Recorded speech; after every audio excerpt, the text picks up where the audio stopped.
right, well, good morning. Thank you for braving the commuting issues this morning. I understand there's a sailboat in the intersection of 16th and K Street, so thought that was pretty novel. Appreciate your effort to be here bright and early on a Monday morning. I'm John Richter, Director of BPC's Congress Project, and I want to welcome you to today's event entitled Modernizing Congress, Lessons from State Legislatures. This event is part of the Bipartisan Policy Center's ongoing efforts to support and provide recommendations to the House Select Committee on the Modernization of Congress. Created at the beginning of this Congress, the establishment of this committee was a promising development, suggesting renewed interest in the institution taking stock of itself and recommending necessary reforms to make the House function more effectively. This panel offers an opportunity that is typically only come along once every couple of decades, as in the past the Joint Select Committee on the Organization of Congress has been convened 3 times in 1945, 1965, and 1992. So this current House effort was in many ways overdue, and we hope that the Senate might engage in its own process in the near future. Specifically, the committee, which is authorized through the end of this year, is charged with looking at areas such as the congressional schedule, technology, training and professional support for staff, and procedures and rules to promote a modern, efficient, and effective Congress. Each of these areas also parallels with BPC's efforts with our Commission on Political Reform, which in 2014 issued a series of recommendations designed to make our electoral and congressional systems more responsive to governing in a polarized nation. So it was a natural extension of that work that BPC engaged in the mission of the Select Committee. We have been working closely with the committee to provide technical assistance, as well as developing, in conjunction with congressional experts, scholars, and former senior congressional staff, specific recommendations for the committee to explore. Our advocacy arm, Bipartisan Policy Action, also hosts a website called Congress That Works to explain the purpose of the committee, the various areas for reform that could be considered, and provide grassroots support for the committee in its vital work. And I encourage you to visit the website at congressthatworks.com.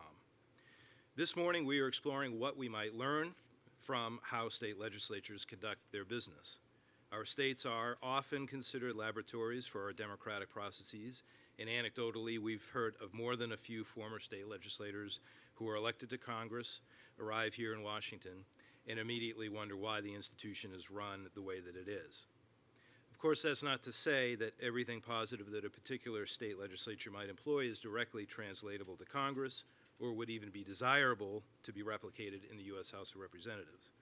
But the Select Committee itself has clearly expressed an interest in potential lessons learned in our states, and we believe there is a wellspring of experience and knowledge from beyond the Beltway that deserves to be explored and potentially applied to Congress. So we are fortunate to have a distinguished panel today that reflects a depth and breadth of experiences and understanding of our state legislatures, and you will learn more about them in just a moment. In moderating our panel discussion and subsequent Q&A will be Michael Thorning, Associate Director of BPC's Governance Program, and himself an experienced former Hill staffer who previously served Senators Jeff Bingaman and Tom Udall, where among issues he focused on were congressional reform and Senate rules. So with that, thank you again for coming, and I'll turn things over to Michael. Thank you, John. I'll just jump right in and introduce the rest of our panel. Directly here to my left, Senator Larry Obhoff, who is the President of the Ohio Senate. He previously served as President pro tempore of the Senate and as the Majority Whip.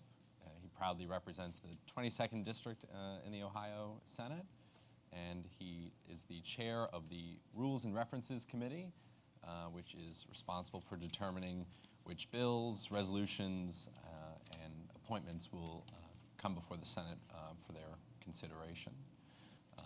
Next to him, we have Representative Georgene Lewis, who is from my home state of New Mexico, the land of enchantment.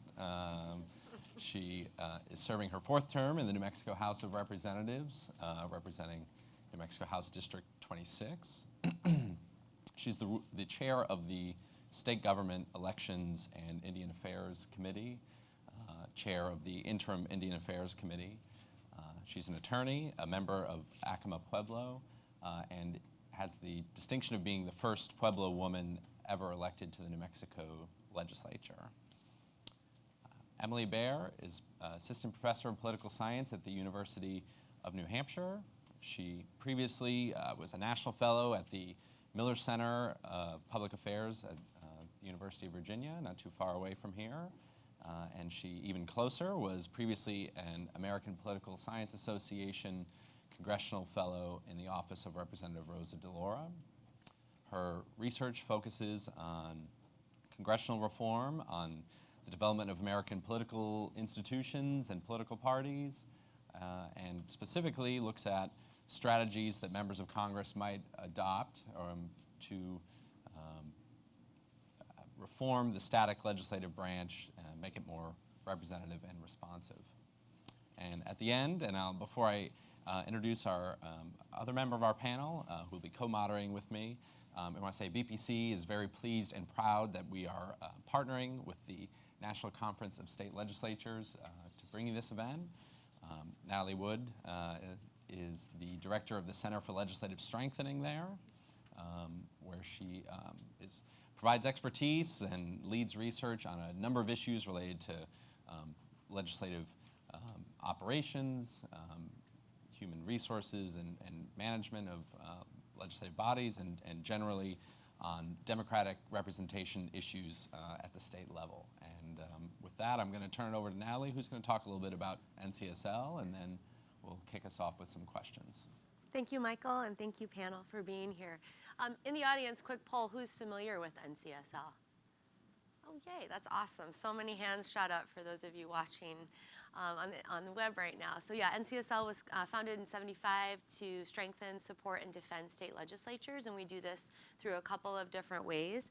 We work to improve the quality and effectiveness of state legislatures. We promote policy innovation and communication among state legislatures as well. And then we serve as the voice of state legislatures on Capitol Hill within the federal government. So we're headquartered in Denver, just as a refresher, and we also have a DC office. So it's great to be able to be with you here today, all the way from the Rocky Mountains. So with that, we wanted to just get some input from our panel about the issue before us, which is what can Congress learn from state legislatures? And I bet they have a lot of things to say, but I'll preface my first question with a shameless plug for research that we did at NCSL. We did a study on how states are able to effectively make policy despite increasing political polarization.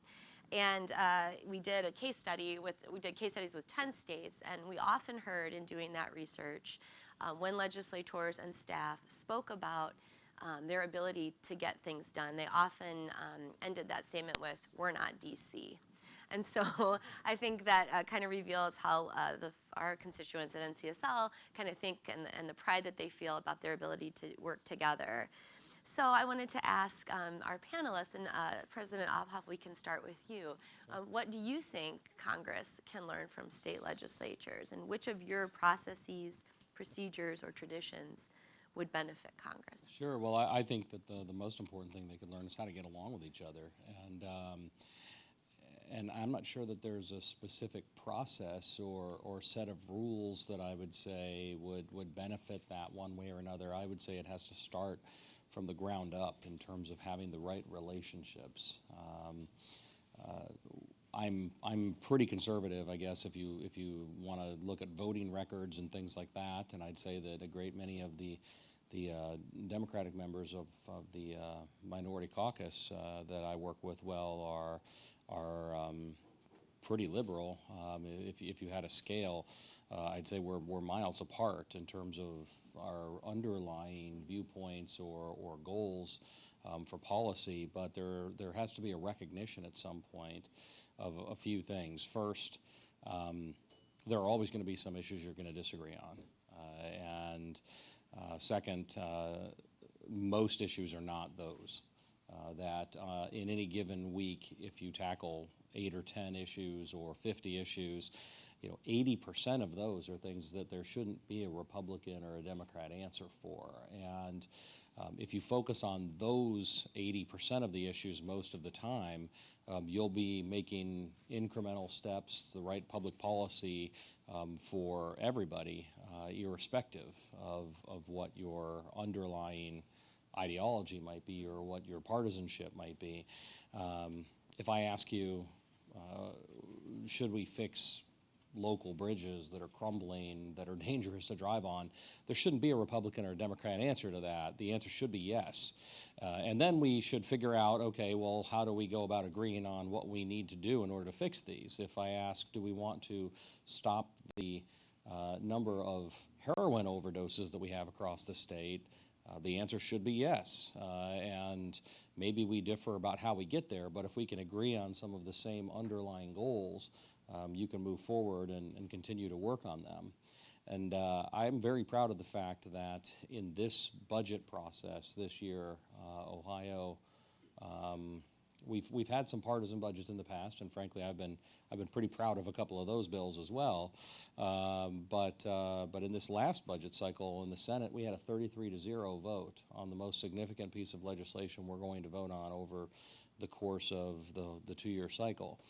And there was a lot of things that I would say conservatives in my caucus were very proud of. We had a $700 million tax cut. We had a 1-in, 2-out rule for new regulations, requiring repeal of 2 regulations for every new one proposed. We had an expansion of school choice programs. We had a significant funding increase for pro-life pregnancy centers. All things that on their own could have become political footballs, but that because we also worked with our colleagues on the other side of the aisle to deal with the issues that they were concerned about, increasing funding for education, more than doubling the funding that we were spending on child protective services, and working together with both sides of the aisle to protect Lake Erie and our other waterways. We ended up in a place where every member of each party could have stood up on the floor and said, here are the 3 or 4 things that I don't like in this bill. But they could also stand up and say, here are the 8 to 10 things I do like, that I really like, and that's why I'm voting yes. And that stemmed from, I'd say, less procedural requirements than it did from just hard work, where traditionally, when you're looking through budget amendments, I'd say the majority leadership reaches out to each member of the majority party and says, okay, walk me through your budget amendments, explain each one of these to me, and tell me why you think this is the right policy. And so then when Republican leadership sits around in the room and decides what goes in the bill and what doesn't, we're familiar with every one of our amendments, and then we review the minority party's amendments as well, but don't have that level of familiarity. This year, I took the extra step of calling the minority members myself to see which amendments they had that we might be okay with. And the first phone call I made, the senator that I spoke to said, well, I'm happy to go over this stuff with you, but the finance chairman already talked to me twice about this. And he did that on his own volition, and I think that was very helpful for people on both sides of the aisle to be part of the process every step of the way, to have outreach from the leadership to make sure that it wasn't just sitting down on the last day and saying, hey, we saw some of your amendments, here's the ones that ended up in the bill. It was an ongoing process of give and take between both parties. I think that's what's missing in Washington. I think that they would benefit tremendously from, in the House and the Senate, from the majority leadership spending more time with minority members and vice versa, and frankly spending more social time together. The Democratic leader in the state Senate and I go to the zoo together sometimes with my kids and his grandkids, and when we were in the middle of the last few days of a pretty ugly budget fight, the other members of the Democratic leadership would go out for barbecue with us in between arguing over amendments, and I think that makes a big difference. Thank you. Rep. Lewis, what would you say to that? We heard some themes in President Obhoff's answer about the budget process as a vehicle to create collaboration opportunities and bipartisanship. Is that something present for you in New Mexico? So before I answer your question, Michael referenced that we're from the land of enchantment, New Mexico, and it's beautiful there. So if you get a chance to visit, go out. We have a lot of things to do. And I could tell you that, in the land of enchantment, it's like a fairy tale and we all get along. But that's not the case. What we do have in New Mexico, between the two chambers is a lot of respect for one another. And I think a lot of that stems from the fact that we're very small. We have a lot of similar connections. I think we have a lot of same goals. It's just we have different ideas of how to achieve them. And so a lot of the things that we do is we do communicate with one another. We do hang out with each other and our families. I think one thing that stands out in New Mexico is because we have such short sessions during the year, we spend a lot of work in the interim at committee meetings. And so this is a chance for both bodies to travel together throughout the state. And so it's not where everyone is coming to the state capitol at Santa Fe to participate in the meetings, but we're going out to them. And I think that really helps in both chambers, both parties, seeing the needs that are out there through the state of New Mexico, where, you know, whether it's in urban Albuquerque or Las Cruces, or going down to some of the rural areas like, you know, Deming and Socorro, or even the Native American tribes in the state. So having that same experience and also talking about what we've seen, whether it's over dinner or in the meetings, I think it's really helpful so that when we are back in Santa Fe, we have the same experiences. We've seen the same things. And we're sitting down together saying, okay, how do we fix this? How do we address these issues and the concerns of everyone within the state of New Mexico? Thank you. I'm going to pivot just a little bit, as you mentioned committees, and I think that's an issue of interest as Congress is moving forward, looking at different vehicles within the rules and procedure of the body about where they could create some reforms.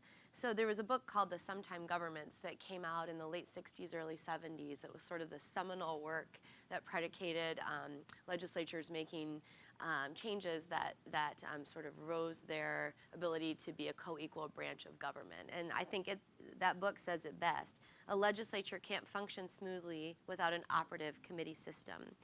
We know from our work at NCSL that there's this old adage that if you've seen one legislature, you've seen one legislature. And there are 99 chambers, as a matter of fact, and things differ between them as well. So I was hoping we have two great examples here that vary, and I wondered, Representative Lewis, we can start with you. Can you talk about the structure of committees in your chamber? Who determines the makeup of them, and how does that interplay with floor session? Do you meet, in the same day? Do you meet different days? Could you talk a little bit about that? Sure. So in New Mexico, we have standing committees during the session. So on odd-numbered years, we meet for 60 days, and we hear anything and everything that any member wants to introduce. On even-numbered years, we meet for only 30 days, and those are budget years and also anything that the governor wants to put on the call. The standing committees in the House are determined by the Speaker, and in the Senate, it's the President pro tem. And so every member in the House, I can talk about the House more specifically, and I think it's also the same in the Senate, and during session, our standing committees, so every member has two standing committees. So generally what happens during the session is that we'll meet at 8 o'clock if you have a morning standing committee, then we'll recess around 10 and go to the floor, and then go back to committee about 2 o'clock, and then recess again and go back to the floor. So on some days we could be there from 8 o'clock in the morning, sometimes even earlier, to like 1 or 2 o'clock in the morning. So it's pretty hectic because we're asked to do a lot of things in such a short time frame, and we're constantly just going from committee room to the chamber, and that's in addition to putting on our own bills and presenting our own bills in other committees or in the other chamber. So it gets pretty hectic. During the interim, both the Speaker and the President pro tem will establish which members go to those interim committees, and so that also keeps us busy during the day. And for those of you that don't know, New Mexico is a part-time legislature. We're not paid, and so a lot of us still have jobs during the session and during the interim. So it can get pretty hectic, but it's been great. How many committees in the interim does each member serve on? Does that vary? It does vary. So the Speaker and the President Pro Tem will ask the committee members which interim committees they would like to be on. And so it just depends on a member's freedom, availability of time.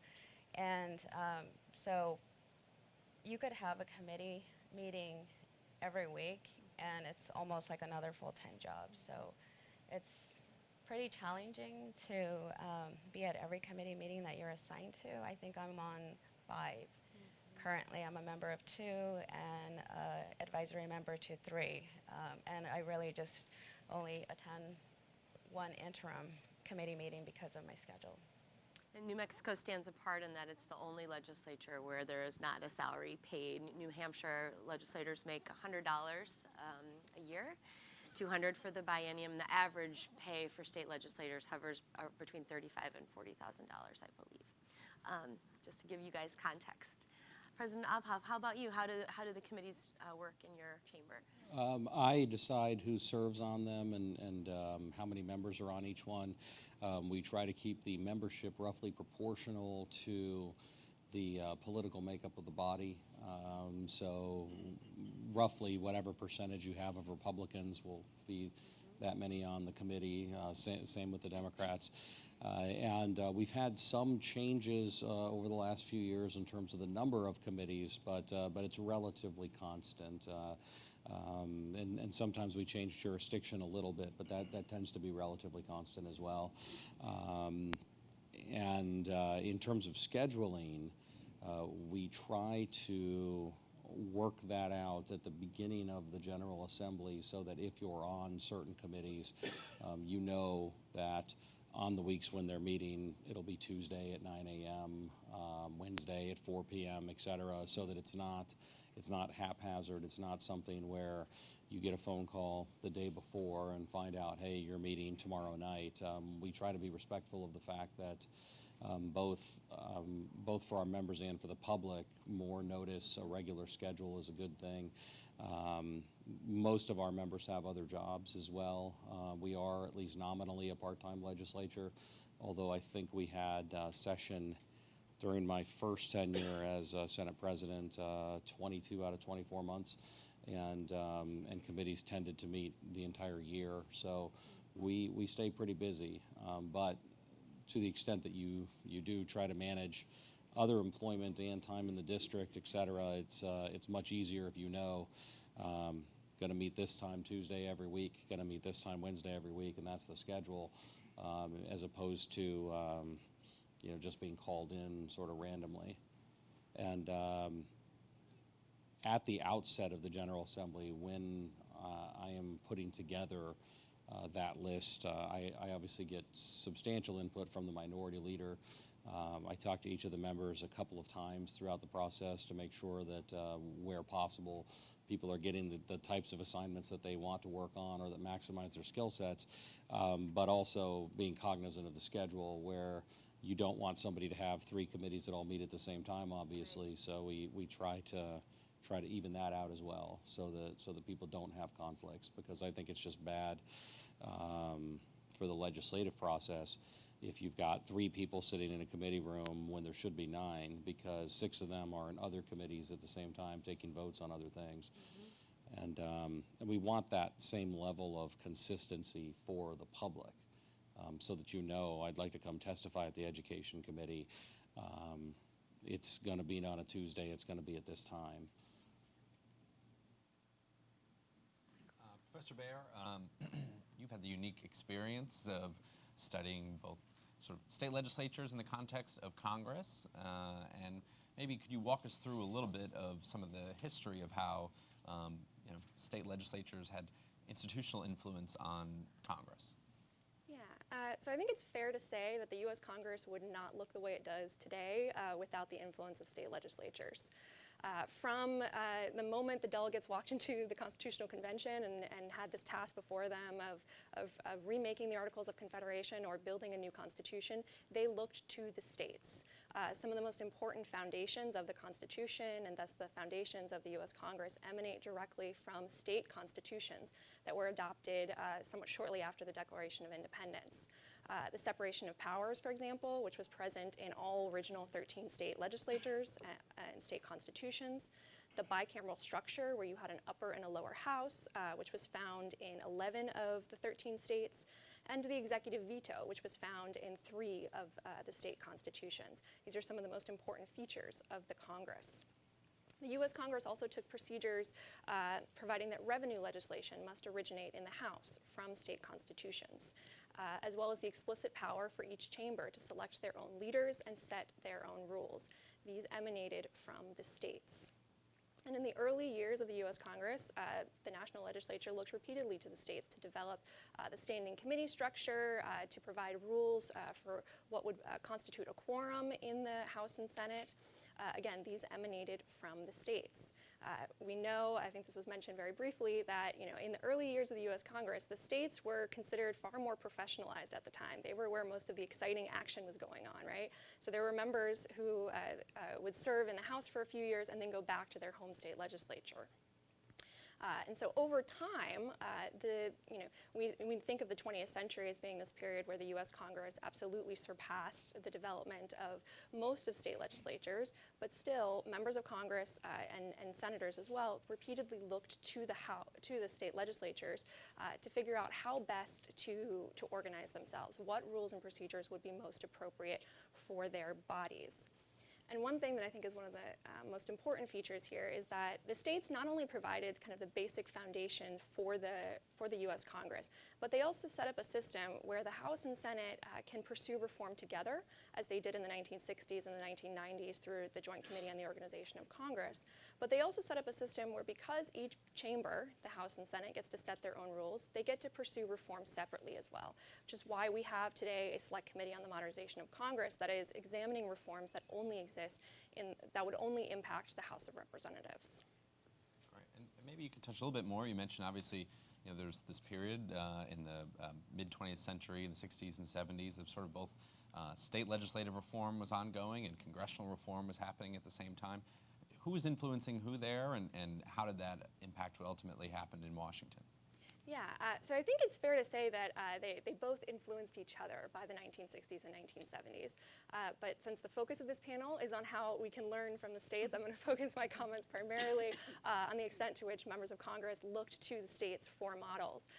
And if you look at members' testimony in the 1960s at the Joint Committee on the Organization of Congress, as well as in the 1990s in their own another Joint Committee on the Organization of Congress, members looked to the states for reform ideas, to the committee structure, leadership power, the budget process, even some changes to members' pay and benefits and staff pay and benefits, as well as technological changes. They looked to the states more often than they did academic and legislative research, including GAO and think tanks here in Washington, D.C.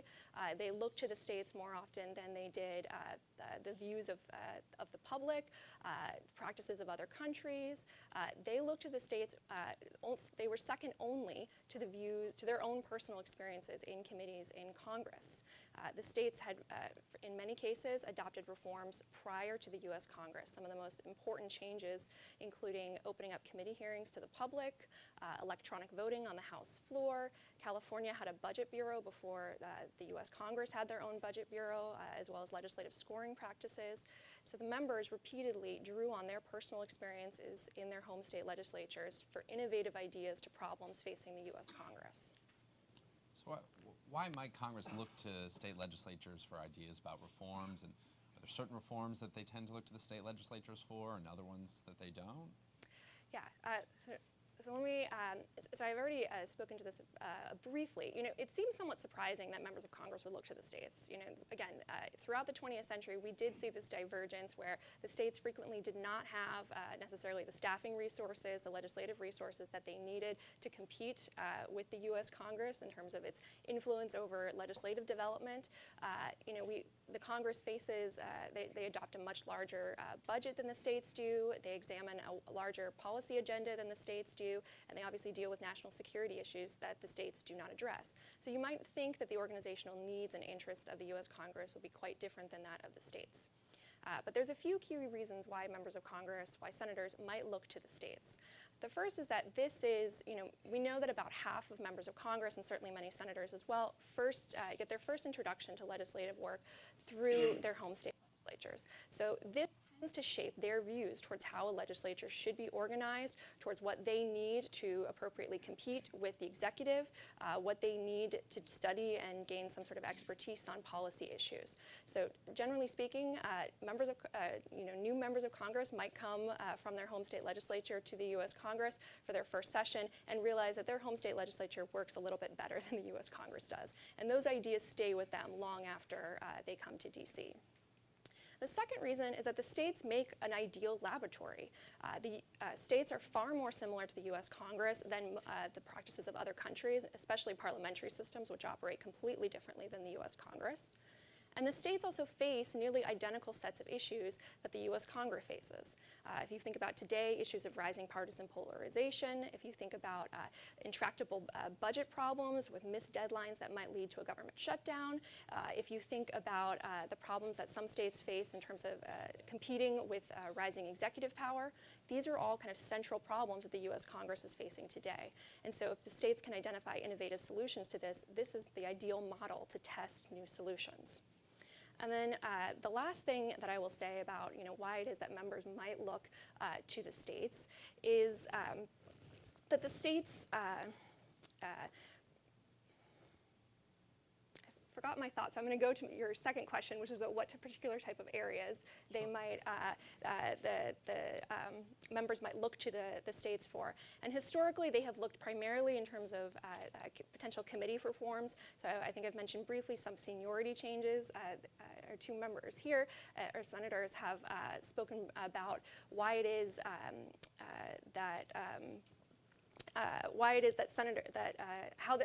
how committees might be organized within your own home state legislatures.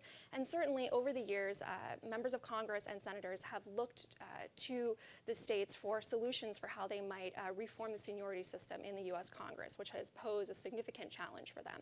So they, members have looked to innovative solutions for leaders appointing committees rather than having kind of the member who served the longest in the Congress, as well as other ideas. Thank you. Senator Obhoff, did you want to add something? I do want to go back to something that she mentioned a few minutes ago. There was just a quick sentence about rising polarization. And I brought this up at NCSL's post-election roundup maybe 2 or 3 days after the election last fall, something that I saw in Ohio that I suspect is happening across the rest of the country. Areas that in our elections that had been traditionally blue got much deeper blue, and areas that had been red or even pink got very, very deep red, and there isn't really much in between anymore. And to the extent that there used to be large swaths of Ohio that were purple, I would say that that's going away, and that it's either 70-30 one way or 70-30 the other. And in the short term, in terms of being in the majority and being able to win more races, I'd say that's probably beneficial for 2 to 4 or maybe 6 years when you look out and say, okay, well, those are seats that we currently hold, so we're going to keep holding them. But I think in the long run, we all ought to be concerned about the idea that wherever you live, whether it's blue or red, it's 70% or more one way or the other, or 60% more.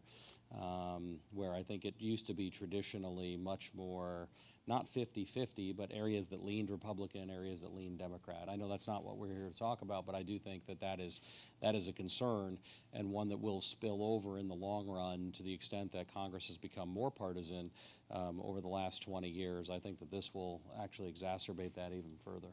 Thank you. Natalie? I think that Dr. Bair touched on a couple things that I think we could play off of. First of all, who here was surprised to hear that New Mexico session is 30 days and 60 days? Is that a surprise to anybody? Sounds like a short amount of time. I mean, so much of what legislatures, the rules and guidelines that govern what legislatures must do with respect to rules and procedure come from two places. State constitutions are one, and also the rules and procedures that the body is empowered to develop for itself. No one else can impose the rules and parliamentary procedures upon a body except for the body. So the House can do it at once, and the Senate can do it at once with the buy-in of the members. And so I want to explore a little bit about what New Mexico's and Ohio's constitutional provisions and your chamber rules, how that guide so much of the work you do, especially around session. So can you talk a little bit about how the session in your states, Ohio, where there is no constitutional limit on how long you can meet, if I'm not mistaken, and in New Mexico, where there is, how does that influence everything else about what you have to get done during your session? Maybe, Rep. Luce, we could start with you. Sure. I mean, just the time constraints are really challenging when I think this past session we had, when you include Senate bills, House bills, joint resolutions, memorials, everything, I think we had, around 1,000 that the committees would all look at. And if you're looking at 60 days, we were meeting almost every day. I think the first couple of weeks we had a couple of Sundays off, but otherwise we were meeting every single day. As far as the chambers imposing our own rules, I think that's really important because a lot of the times the House, and I'm not trying to be biased here, but seems to get a lot more work done. And I tell my committee, if we're not starting at 8 and we're not ending by 10, we're meeting on Saturdays or we're meeting on Sunday mornings. So people really keep that in mind when we're not trying to drag along issues. And in the House also, we have limits on debate. So when we're on the floor, the time limit is 3 hours, whereas the Senate, they can go on for hours and hours. And that sometimes happens. And so I think having a structure that everyone knows really works well, because then, again, we're all trying to get a lot of work done. And really, whenever we're looking at bills, we're not looking at who's the sponsor, whether it's a Democrat or a Republican. We're looking at whether or not it's a good bill. Is this some policy that we want to implement? How are we going to get it done? And so I think that really helps move along everyone so that we're working effectively and efficiently. And I think the rules help a lot there. I think we should probably have a shorter session. There are a lot of states that, not necessarily that brief, but there are a lot of states that I'm familiar with that do something like 90 days during the budget cycle, or 180 days, but then they're gone for the rest of the 2 years. We had session in the last General Assembly, I think the first week of January, and we came back to do overrides of our governor the last week of December at the end of the 2-year cycle. So we literally bookended, and I closed out session in a non-voting session on December 31st. So we ran the entire 2 years down to the very last minute. And I think there's a lot to be said for a shorter session, at least from my political perspective. If you're in favor of smaller government and less regulation, the less time legislatures are there, the less time they have to pass new laws and new regulations. And if you're in and out in 6 months, then the state is free from overregulation for the next 18 months. But in my practical experience, what turned up over the last few years is that while that sounds like a great system, we get to the end of June and say, well, there's a couple other issues that we'd like to work on. And I'll always try to take the perspective that I would rather get things right than get them done quickly or get them done because there is some arbitrary deadline. And I think that when you do things like that, and you see this in our lame duck sessions, and you see this in other lame duck sessions around the country, when you have seemingly artificial deadlines, that's an opportunity for a lot of bad ideas to become law, because you start having people barter and say, well, I won't vote for this unless you take this amendment and that one, and then you take a deep breath the next Sunday and realize, like, wow, I shouldn't have supported that bill. There's 9 things that ended up in there that I'm not a fan of, or that could have been vetted more, or that should have been looked at more. So So even though philosophically I'm probably in favor of a shorter session, as a practical matter, I've let them run pretty long, and I've done that so that we air things out more. And I'm not sure there is a right or wrong answer to that, but I just say our system has been, in my experience, very different than other states. Dr. Bair, your research highlights different procedural elements in state legislatures that Congress has considered, and I wonder, playing off of what we just heard, bill deadlines or bill introduction limits, requirement that all bills be held in committee, which is a fact of life in 20 legislative chambers. Does anybody want to speak about that, or what could Congress benefit from that, for example, in your opinion? From specifically Some deadlines that kind of help create efficiencies within the process.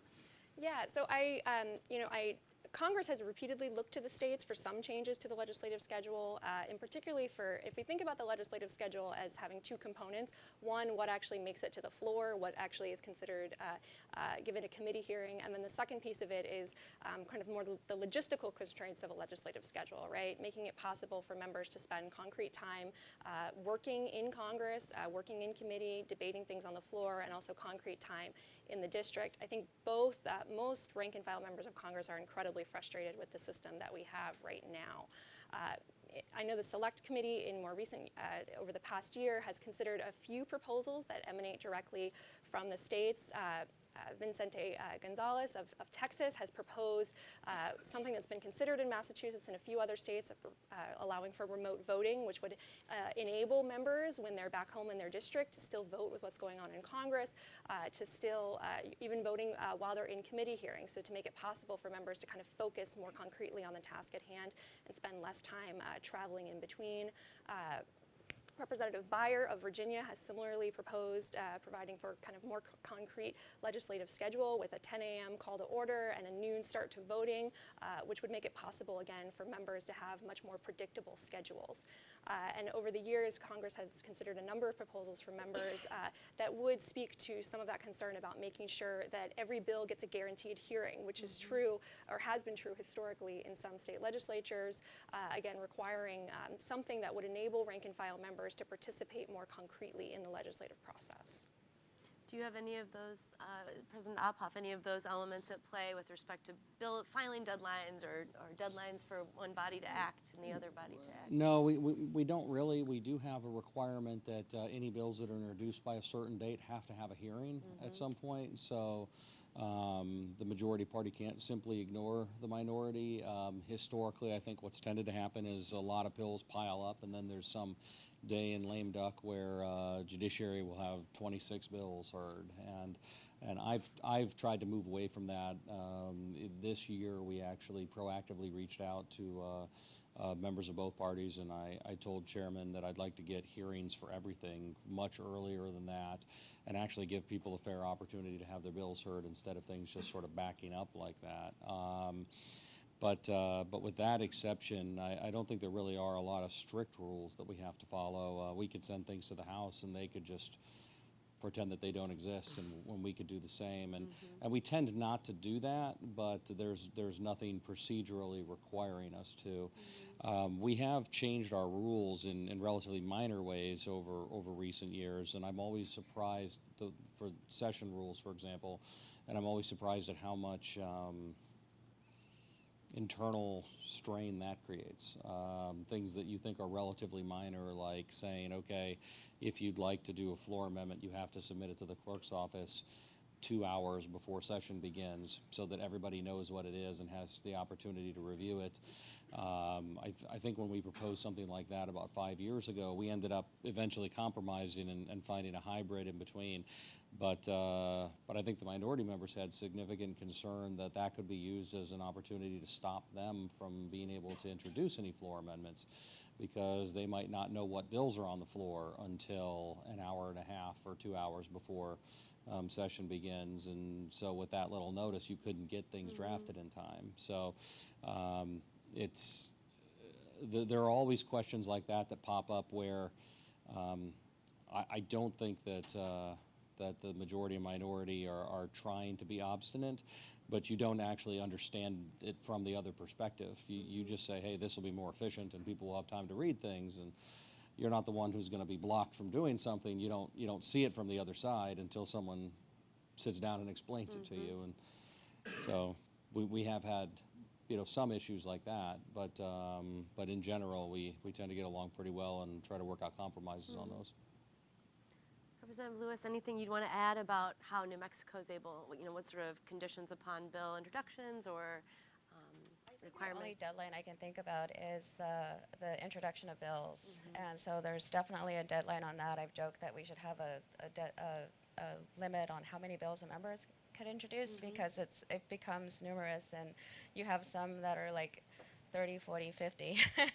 So, and we just don't have time for that. But in committee, if there are going to be substantive changes in the House, we require committee substitutes to be introduced, so that way our analysts can take a look at them and give the members really well-informed analyses on the changes from the original bill, and that's, I think, 24 hours. So, and even though we do have a lot of even though we do have such short sessions, one of the purposes of our interim committees is to learn about the issues. So we'll have different advocacy groups coming to us during the interim and bringing up these issues so that we could actually formalize them in possible bills. And then towards the end of the interim committees, which is usually in November, the committees can take action on whether or not they want to endorse certain pieces. So it's sometimes a system of where we do have to go back and correct some of the things that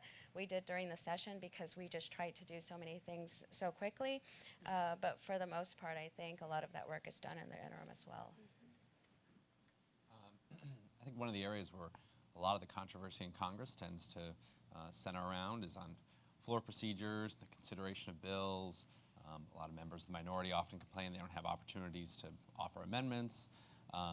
Curious, both how your chambers handle that, but maybe first, Professor Bair, do you want to talk about, either historically or maybe you see opportunities in the future where Congress might look to the states for some different rules or procedures that might take some of the tension out of that, or maybe encourage collaboration and bipartisanship. We saw this year, the House created a consensus calendar, which essentially gives kind of guaranteed consideration of legislation with a certain amount of bipartisan support. Are there any examples from that you see from the states? And then if you two could talk about whether you have any kind of rules and procedures in place, or if people have talked about those reforms in your legislatures. Yeah, so historically, again, in part because the states have been less professionalized in the U.S. Congress, where legislators are already used to sharing staffers, I think there has been a little bit more collaboration between the majority and the minority than you would see similarly in the Congress.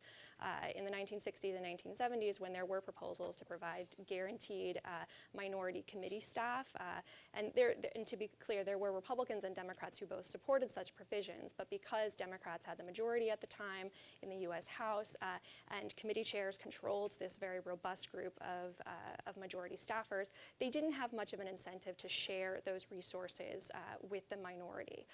But you saw in some states, such as Pennsylvania, which had adopted guaranteed minority staffing, I think because the states did not have legislators were already used to sharing staffers, used to providing some sort of baseline shared resources. There wasn't quite the entrenched opposition to providing the minority with enough resources to at least be able to match the majority, at a third level.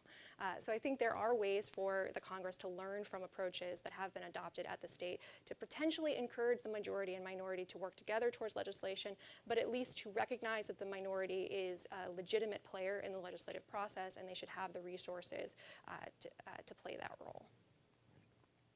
And how about, in your legislatures, any examples, either procedures that are kind of designed to encourage both parties to work together, or how is the minority versus majority treated in terms of getting to have some say on the floor? Sure. As far as the staffing issue goes, I think we have, in the Senate, we have about a 73% Republican majority. But I think that we divide resources for hiring staff more like 60-40 or 55-45. So our numbers have actually, I'd say, been tilted a little bit in the minority's favor. And frankly, I think that's just a recognition that there's just a certain level of staff that you need to be able to do your job. And so their caucus has, nearly as many staffers as the majority caucus, despite having far fewer members.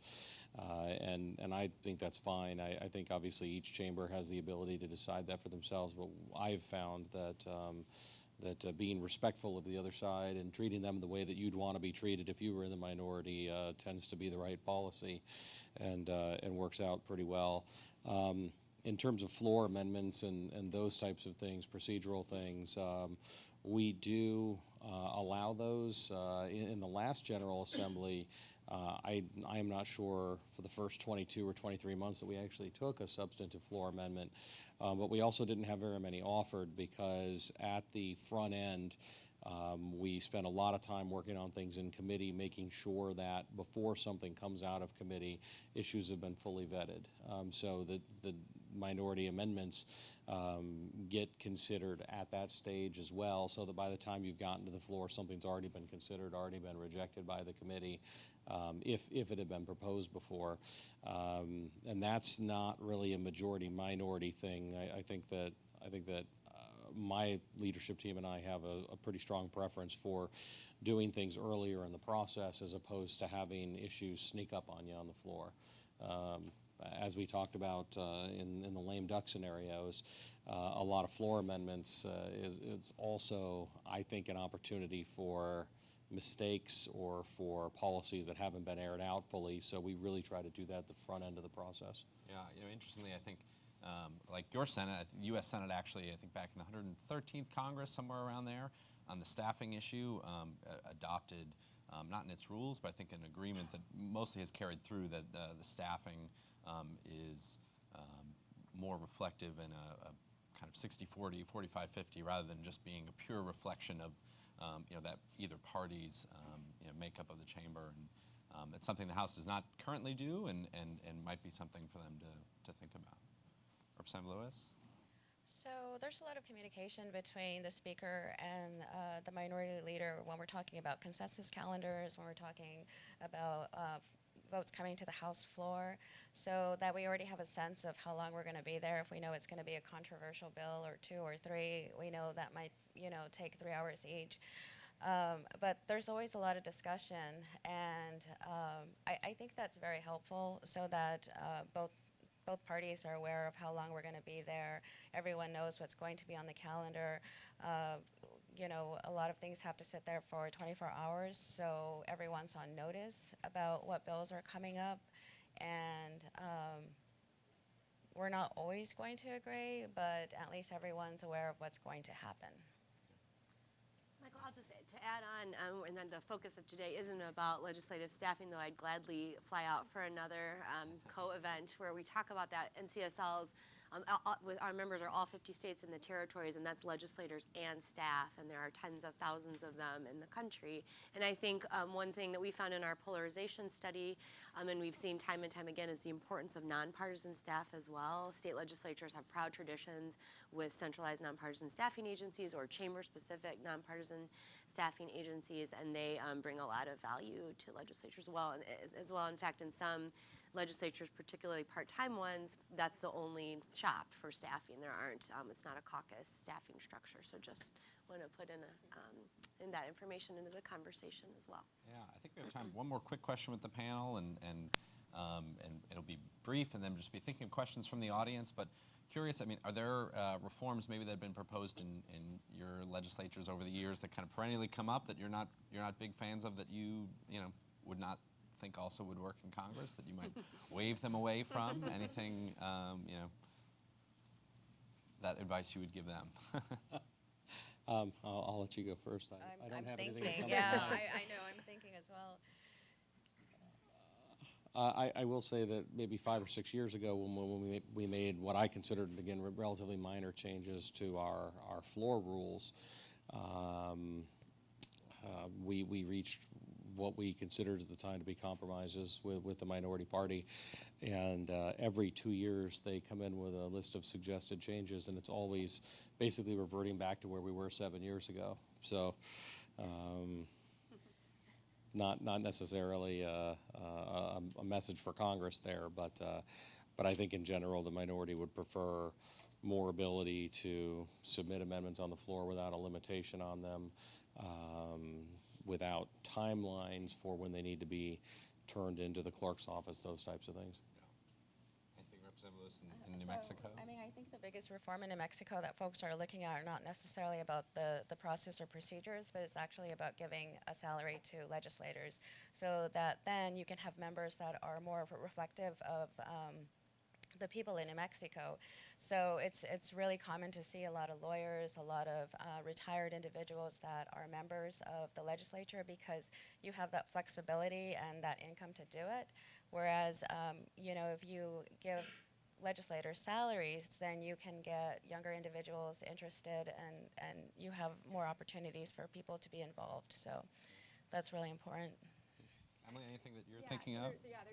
So I just wanted to say that, you know, I think there's just as much, Congress can learn just as much from these kind of failed reform ideas that maybe you don't like as much in the states.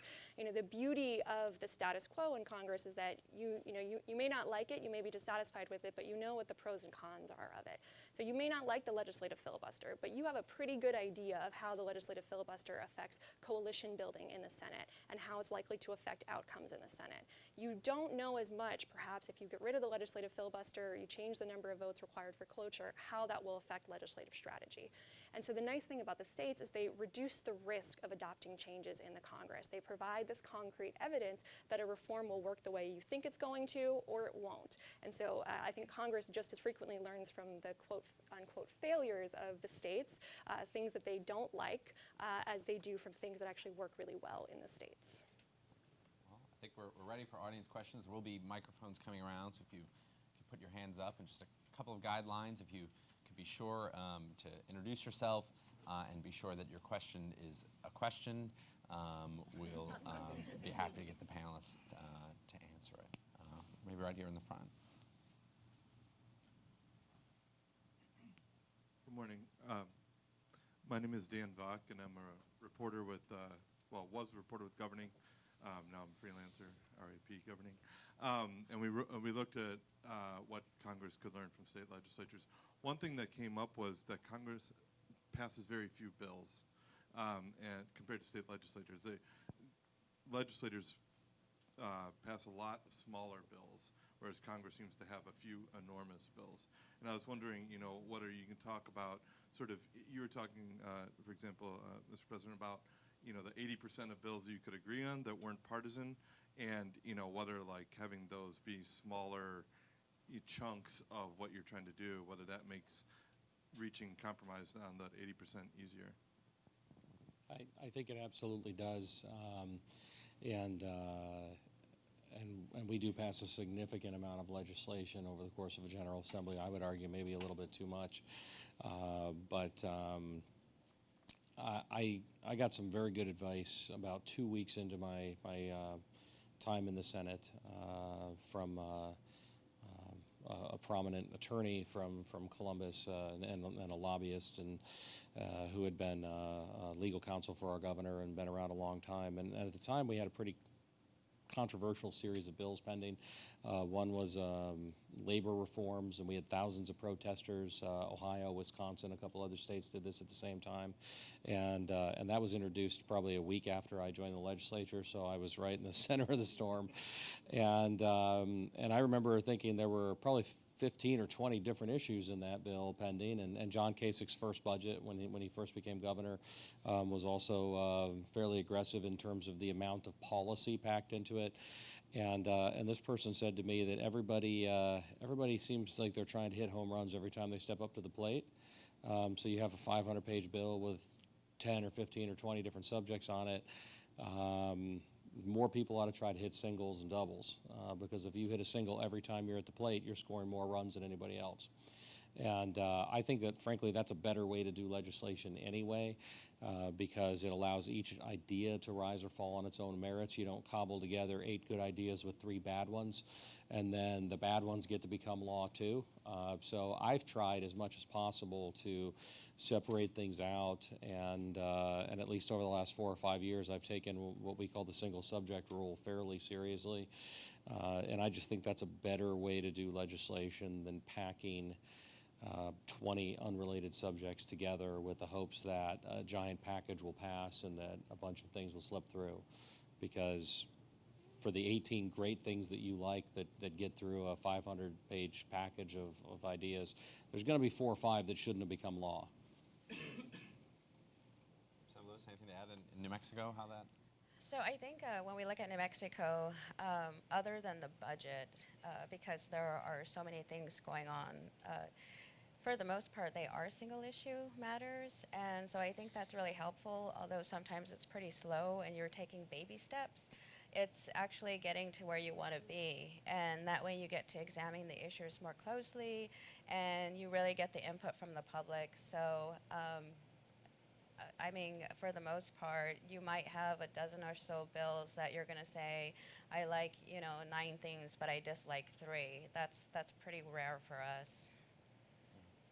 I think Constitution, in at least 40 states, I think there's a constitutional provision on single subject, and then there's amendments, there's a rules and procedure about germaneness, and that states, in Colorado, I know where I live, the members they police each other on the single subject rule, so that's a tradition and a constitutional provision that influences that, too. And Ohio has one of those rules. I would say that historically it hasn't been followed very closely. I have no idea what the other states are like in terms of how strict they are with that.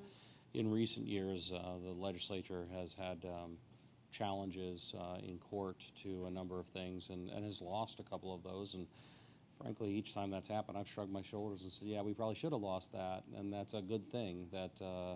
And then I've used those cases as a reminder to my colleagues, hey, we're not going to jam too many things together because we've rightly been slapped down a couple times. Right up here in front. Hi, I'm Bruce Patton from the Harvard Negotiation Project and the Rebuild Congress Initiative. Your ideas seem to me fabulous for groups of people who are primarily focused on trying to figure out what's best for the state. And that seems to be the core focus of everything you're saying. We're getting together to try and figure out what are the needs of the state and what do we do about it.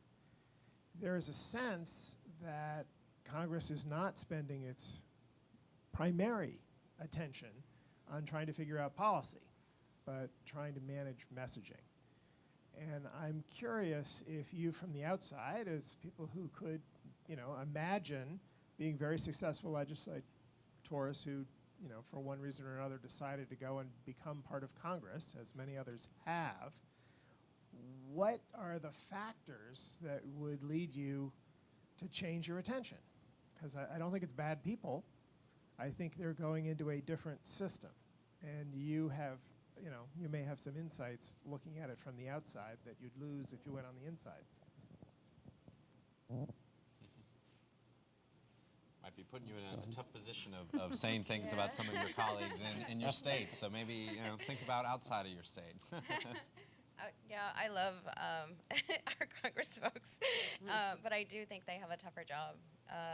Just dealing with such a broader geographical place and so many issues, I would not leave the legislature. I think we have a good system going, and I like it. I don't know how I would handle that. I know a lot of people in Congress who are frustrated. People who are in the minority now who are frustrated, but who were frustrated for the 8 or 10 years they were in the majority as well. And I think there is a sense that at some levels, and the state legislature is one where you could have a real impact on people's lives versus the feeling that, hey, I've traveled back and forth every week. for the last 6 months to not really get much done. And I think that each of them wakes up every Monday morning and says, okay, well, we've got to keep at it, and sooner or later we're going to get something done. And I think that there are a lot of good people in politics, both at the state legislature and in Congress, who are there for the right reasons, who are trying to do the right things. I think it's just much easier at the state level to actually accomplish those things. And I don't know if you're asking us if you were, well, I think 435 people is very different than 33 that I have to manage. And much easier to build consensus when you only need to get to 17 to pass something. And I personally am concerned about the fact that there are no moderates left in Congress. I wouldn't be one, but it troubles me that there aren't any. I think if you go back and look from the early 80s, I've seen one measure, and it's been a couple years, so my numbers might be wrong, but measuring people in the middle as Republicans who are more liberal than the most conservative Democrats who are more conservative than the most liberal Republican, I think that there used to be more than 100 of those, and I think now it's more like a dozen. And again, I wouldn't fall into that range, but it ought to bother all of us that nobody does anymore. Right here in the back. Hi, my name is this on? Hello? Oh, okay, I couldn't tell if it's on. My name is Jeff Edelstein. I'm an independent public policy mediator and facilitator, also affiliated with a group called the Consensus Building Institute. And I want to thank Mr. Patton, who does not know this, but he's responsible for me writing a book on fixing Congress. So I'll have to talk about afterward. This actually leads right into a question that I'll put to you, which might be even harder. I can get right down in the weeds on committee process and how to reach decisions, but I'm also very intrigued by what are the large-scale kind of disruptive changes that we might need, because we don't have moderates anymore. And an example of those that I'll give you is cities, and part of this relates to, I'm curious what state legislatures can learn from cities and towns, where there's all sorts of innovative stuff going on. Cities and towns adopted what I'll call a disruptive change when they went to at-large representation. And that's something that I don't believe any legislative body in the US has. And it is actually a moderating force because you have individuals that are responsible to the constituency as a whole. So my question is, if you could wave a magic wand in state legislatures, is there something that's really broad scale that could really change the dynamic, such as 10% of the legislators are elected at large, or along the lines of getting younger people in? I was at an NCSL conference, and a young person suggested, well, we have a minimum age to run for office. What if some of the seats had a maximum age as a way to get people in? And I'm just curious, and putting you to say something publicly that might be kind of outside the box, are there things like that that could really change the dynamic, that leapfrog way ahead of the step-by-step incremental changes? I think the Ohio Senate runs so well, I don't... I can just add, we recently got a call with interest from a state that will remain nameless about a unicameral approach, which is Nebraska is the only legislature in the country that currently does that. That might be a place for you to look to. I know they've done publication, the legislature there has done publications on that. So that's an idea. It would be a big disruptor. It would be different, but that's an example of a question I got. In the at-large representation, I hadn't really pondered that before, so that's interesting. I am concerned. This is not really an answer to your question, I guess, but I'm concerned about the influence of campaign finances and particularly dark money, and the explosion of that I've seen over the last 5 or 6 years, where I don't know what it's like in other states, but my perception is that that's everywhere, and that gives much more influence, I would say, to outside entities, to special interests, and less to people who are restrained in some ways. Frankly, there are certain things that that your campaign wouldn't be willing to say. You're not going to defame your opponent. You're not going to say things that are outright lies about your opponent, because there is a political price to pay for that. That the people will then view you as dishonest and not support you, or view you as someone who went over the line and not support you. Where if there's some shadow group out there doing those types of things, there is no price for you to pay for that. You say, hey, that wasn't me. I don't know where that came from. And even if they said something that was a flat out lie, even if they were far over the top, there's no real consequence anymore. I think we have time for one more question. There was a gentlelady in the back, I think, right there. Hi, Marie Sestrano from the Political Reform Program at New America. Piggybacking off the question over there, and then your remarks about how in the past it was actually considered prestigious to serve in state legislatures, and people would sometimes go back after a short tenure in Congress to their home district. Do you foresee a return to that, and in the future, given frustrating congressional gridlock?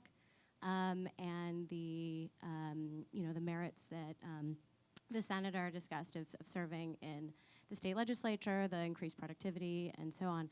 And if not, under the current circumstances, what conditions might facilitate a return to that different arrangement? Facilitating members of Congress, for example, going back to their home district. Yeah, so I think the pay in most state legislatures would be a big impediment to seeing members go back after having served a few terms in Congress. I think it's a great idea, because obviously they gain this federal policymaking experience. They can better advocate on behalf of their state because they know exactly how policy is being developed in Congress. They have these new contacts, perhaps across executive agencies. I think there's a lot to be gained from an idea like that. I think for most members of Congress who are incredibly frustrated and don't see their policy goals enacted and don't see enough opportunities for cooperation, if they leave probably working for an advocacy organization where they they can still support their families and still work on those issues, is a much more desirable prospect. I think the states would have to make it a little bit more desirable, especially through the salaries, for them to want to go back and work there. But I think there is a lot to be gained from that idea. And we've seen a number of members of Congress in recent years, including who've gone back to run for governor, to run for other statewide office, and in some cases, in California at least, the LA County Commission being very powerful. We've had a member of Congress recently who left after her first term to go and become an LA County Commissioner. So I think to the point, I mean, some of those, it depends on how much influence they perceive they would have in those positions versus their influence in Congress. Anything else to add? Well, thank you all for coming. We would like to thank our panelists. If you'd join me in giving them a round of applause.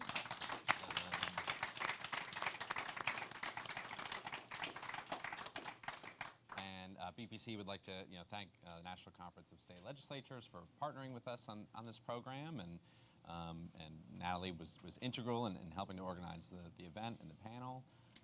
And BPC will be continuing to do work around congressional reform in general, but also supporting the work of the Modernization Committee in the House. And with that, thank you for coming.